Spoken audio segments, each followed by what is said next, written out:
Halo semuanya, perkenalkan nama saya Putu Dinata, nomor absen 14 dari kelas 10 IPS 2. Di sini saya akan melanjutkan menjelaskan materi yaitu tentang trigonometri yang part kedua, yang dimana materinya yaitu masih pada bagian yang A, yaitu ukuran sudut dan perbandingan trigonometri, dengan submateri yang baru yaitu nomor 3 tentang sudut dan kuadran, dan nomor 4 yaitu tentang perbandingan trigonometri pada segitiga siku-siku. Nah, ini adalah peta konsep yang sebelumnya dan juga sudah ditambahkan dengan yang baru, yang dimana sebelumnya kita juga membahas yang A yaitu ukuran sudut dan perbandingan trigonometri dengan submateri yang satu sudut dan ukuran sudut. Lalu kita lanjutkan sekarang membahas materi yang bagian 3 dan 4, yaitu tentang sudut dan kuadran serta perbandingan trigonometri pada segitiga siku-siku. Sudut dan kuadran. Sebuah sudut dapat digambarkan pada bidang koordinat. Sudut selalu dihitung dari sumbu X positif yang diputar berlawanan arah jarum jam dengan titik 0 sebagai pusat putaran. Nah, kita lihat gambar yang di kiri bawah. Sumbu X, dari sumbu X akan diputar berlawanan dengan arus searah jarum jam. Nah, posisi sudut dalam bidang koordinat nanti akan dikenal dengan sebutan kuadran. Bidang koordinat terbagi menjadi 4 kuadran seperti pada gambar yang di kanan bawah. Kuadran 1 yaitu X dan Y-nya bernilai positif. Kuadran 2, X-nya bernilai negatif, Y-nya bernilai positif. Kuadran 3, X dan Y-nya bernilai negatif. Dan kuadran 4, X-nya bernilai positif, sedangkan Y-nya bernilai negatif. Nah, itu merupakan bagian dari 4 kuadran yang sudah diketahui nilai X dan Y-nya.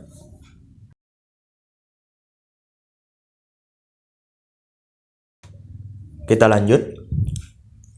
Sudut dalam suatu lingkaran memiliki rentang 0 derajat sampai dengan 360 derajat. Sudut tersebut dibagi menjadi 4 kuadran, dengan masing-masing kuadran memiliki rentang sebesar 90 derajat.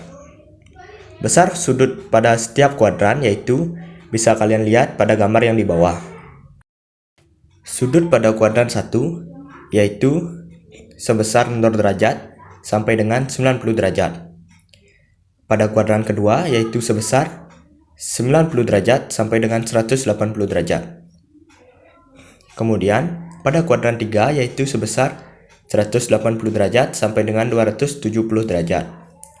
Dan yang terakhir yaitu pada kuadran keempat yaitu sebesar 270 derajat sampai dengan 360 derajat. Untuk lebih detailnya nanti akan saya jelaskan lagi. Nah, kita lanjut. Besar sudut pada setiap kuadran. Seperti yang saya jelaskan tadi, di sini saya akan memperjelasnya lagi. Yang pertama, sudut pada kuadran 1 terletak pada antara 0 derajat sampai 90 derajat, yang dimana semuanya bernilai positif. Nah, kemudian sudut pada kuadran 2 terletak antara 90 derajat dan 180 derajat, yang dimana hanya sinus yang bernilai positif. Yang ketiga yaitu sudut dalam kuadran 3 terletak antara 180 derajat dan 270 derajat, yang dimana hanya nilai tangen yang positif. Artinya kosinus dan sinusnya bernilai negatif. Dan selanjutnya sudut dalam kuadran 4 terletak antara 270 derajat dan 360 derajat, hanya nilai kosinus yang positif. Nah, kita lanjut ke nomor yang 4 yaitu perbandingan trigonometri pada segitiga siku-siku. Pada segitiga siku-siku terdapat dua sisi yang saling tegak lurus, yaitu sisi depan dan juga sisi samping, dan satu sisi miring. yang disebut juga dengan sisi terpanjang. Penyebutan sisi depan dan sisi samping tergantung dari letak sudut pada segitiga siku-siku tersebut. Nah, kemudian setiap perbandingan pasangan segitiga siku-siku mempunyai nama tertentu, yaitu sinus, kosinus, tangen, kosekan, sekan, dan kotangen. Berikut perbandingan pada segitiga siku-siku. Berikut adalah perbandingan pada segitiga siku-siku. Di sini ada dua gambar segitiga siku-siku yang letak sudutnya berbeda, yang dimana garis depannya maka akan berbeda juga. Ingat, garis depan adalah garis yang berada di depan dari sudut. Nah, kita lanjut menentukan rumus dari sin alta, yaitu rumusnya depan per garis miring. Kemudian ada cos alta, yaitu rumusnya samping per miring. Kemudian ada tangen alta, yaitu rumusnya depan per samping. Kemudian ada kosekan, rumusnya yaitu garis miring per garis depan.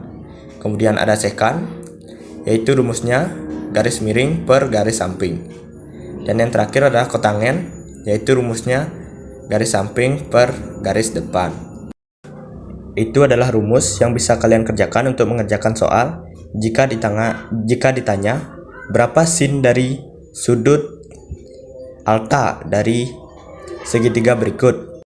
Nah, rumus itu yang akan kalian gunakan. Ingat bahwa garis depan sesuai dengan atau menghadap atau di depan dari sudut yang ada pada segitiga itu. Kemudian ingat juga, sudut miring adalah sudut yang terpanjang. Itu saja. Kemudian kita lanjut ke contoh soal. Contoh soal perbandingan trigonometri pada segitiga siku-siku. Di sini ada soal, yaitu tentukan nilai sin, cos, dan tan dari sudut A. Nah, kita lihat dulu sudut A yang mana. Kemudian kita tentukan garis depannya yang mana. Jadi, jika sudah didapat, garis depannya yaitu garis BC, yaitu yang bernilai akar 3. Langsung saja kita tentukan nilai sin, cos, dan tan sesuai dengan rumus yang tadi. Yang pertama, nilai sin dari sudut alta yaitu dengan rumus depan per garis miring yaitu BC per AC sama dengan akar 3 per 2. Kemudian cos dari sudut alta yaitu dengan rumus samping per miring, yang dimana garis sampingnya yaitu garis AB dan garis miringnya yaitu garis AC. Jadi jawabannya yaitu setengah atau 1 per 2. Kemudian kita tentukan yang terakhir yaitu tangen dari sudut alta dengan rumus garis depan per garis samping, yang dimana garis depannya yaitu BC dan garis sampingnya yaitu AB. Jadi jawabannya yaitu akar 3 per 1, atau bisa juga ditulis dengan akar 3 saja. Jadi itu jawaban dari contoh soal perbandingan trigonometri pada segitiga siku-siku. Nah, kemudian di sini ada soal yang bisa kalian kerjakan pada buku latihan kalian untuk melatih kemampuan kalian dalam memahami materi trigonometri part 2 ini. Ini bisa kalian pause dan screenshot, kemudian dikerjakan.